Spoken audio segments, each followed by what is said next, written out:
Good morning! This is the Paradise Unicorn Priestess bringing you day 116 of A Course in Miracles, the Yin translation, where we use female words. This would be April 26th if you are starting at the new year. The Circle of Atonement. The only part of your mind that has reality is the part that links you still with God. Would you have all of it transformed into a radiant message of God's love to share with all the lonely ones who have denied her? God makes this possible. Would you deny her yearning to be known? You yearn for her as she for you. This is forever changeless. Accept then the immutable. Leave the world of death behind and return quietly to heaven. There is nothing of value here, and everything of value there. Listen to the Holy Spirit and to God through her. She speaks of you to you. There is no guilt in you, for God is blessed in her child as the child is blessed in her. Everyone has a special part to play in the atonement, but the message given to each one is always the same.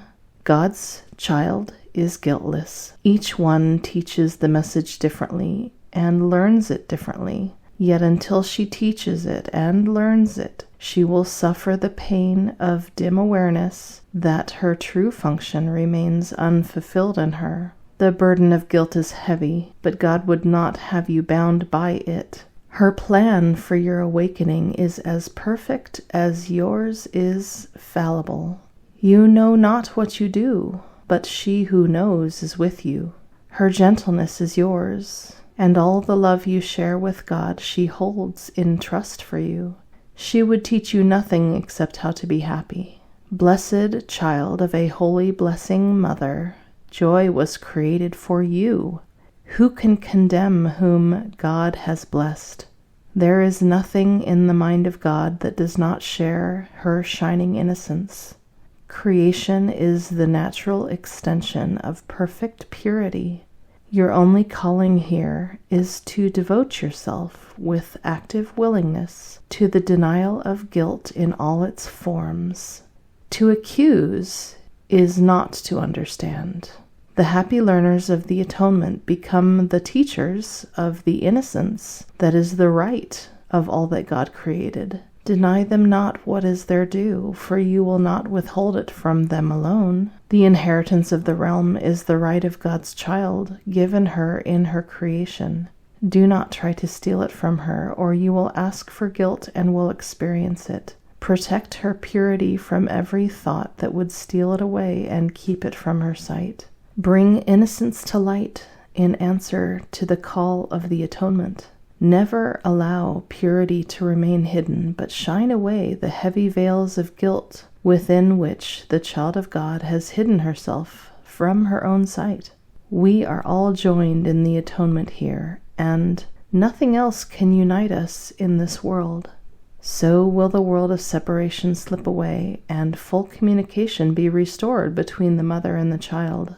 The miracle acknowledges the guiltlessness that must have been denied to produce the need of healing. Do not withhold this glad acknowledgement, for hope of happiness and release from suffering of every kind lie in it. Who is there but wishes to be free of pain?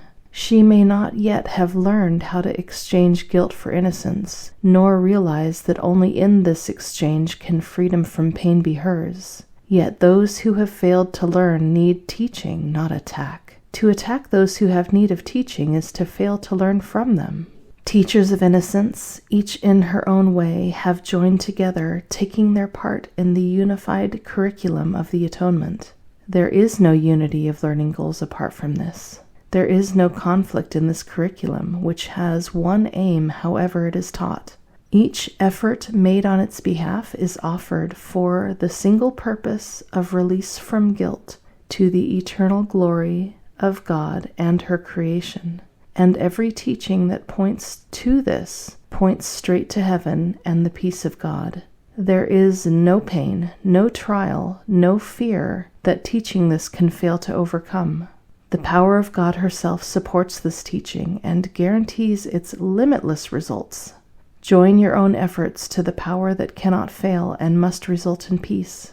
No one can be untouched by teaching such as this. You will not see yourself beyond the power of God if you teach only this. You will not be exempt from the effects of this most holy lesson, which seeks but to restore what is the right of God's creation. From every one whom you accord release from guilt, you will inevitably learn your innocence. The circle of atonement has no end, and you will find ever-increasing confidence in your safe inclusion in the circle with every one you bring within its safety and its perfect peace. Peace, then, be unto everyone who becomes a teacher of peace, for peace is the acknowledgment of perfect purity, from which no one is excluded. Within its holy circle is everyone whom God created as her child. Joy is its unifying attribute, with no one left outside to suffer guilt alone. The power of God draws everyone to its safe embrace of love and union. Stand quietly within this circle and attract all tortured minds to join with you in the safety of its peace and holiness. Abide with me within it as a teacher of atonement, not guilt. Blessed are you who teach with me. Our power comes not of us, but of our Mother. In guiltlessness we know her, as she knows us guiltless. I stand within the circle calling you to peace. Teach peace with me, and stand with me on holy ground. Remember for everyone your mother's power that she has given her. Believe not that you cannot teach her perfect peace. Stand not outside, but join with me within. Fail not the only purpose to which my teaching calls you. Restore God, her child, as she created her, by teaching her her innocence. The crucifixion had no part in the atonement. Only the resurrection became my part in it. That is the symbol of the release from guilt by guiltlessness. Whom you perceive as guilty you would crucify, yet you restore guiltlessness to whomever you see as guiltless. Crucifixion is always the ego's aim. It sees everyone as guilty, and by its condemnation it would kill. The Holy Spirit sees only guiltlessness, and in her gentleness she would release from fear and re-establish the reign of love. The power of love is in her gentleness, which is of God, and therefore cannot crucify nor suffer crucifixion. The temple you restore becomes your altar, for it was rebuilt through you, and everything you give to God is yours. Thus she creates, and thus must you restore. Each one you see you place within the holy circle of atonement or leave outside, judging her fit for crucifixion or for redemption. If you bring her into the circle of purity, you will rest there with her. If you leave her without, you join her there. Judge not, except in quietness which is not of you. Refuse to accept anyone as without the blessing of atonement, and bring her into it by blessing her. Holiness must be shared, for therein lies everything that makes it holy. Come gladly to the holy circle and look out in peace on all who think they are outside. Cast no one out, for here is what she seeks along with you. Come, let us join her in the holy place of peace, which is for all of us, united as one within the cause of peace. The Circle of Atonement is the name of a group of people who have come together who love A Course in Miracles and are teachers, and I need to spend more time checking them out. The little bit that I have heard from them so far I really like. We had stated outright in today's reading that the crucifixion was not even part of the atonement.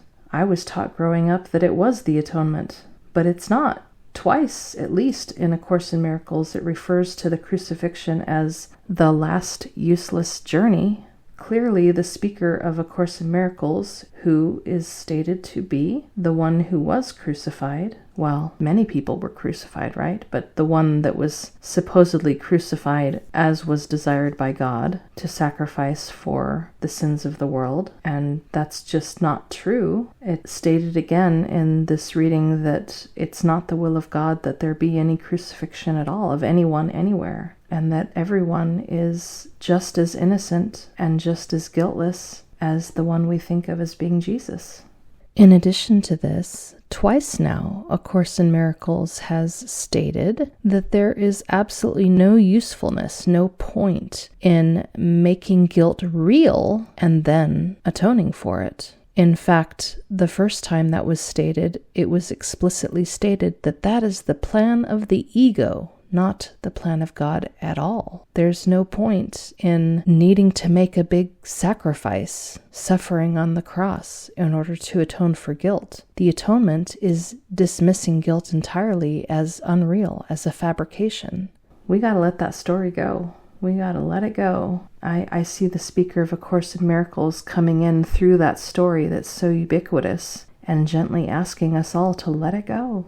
That's not what it's all about. All right. Lesson 116.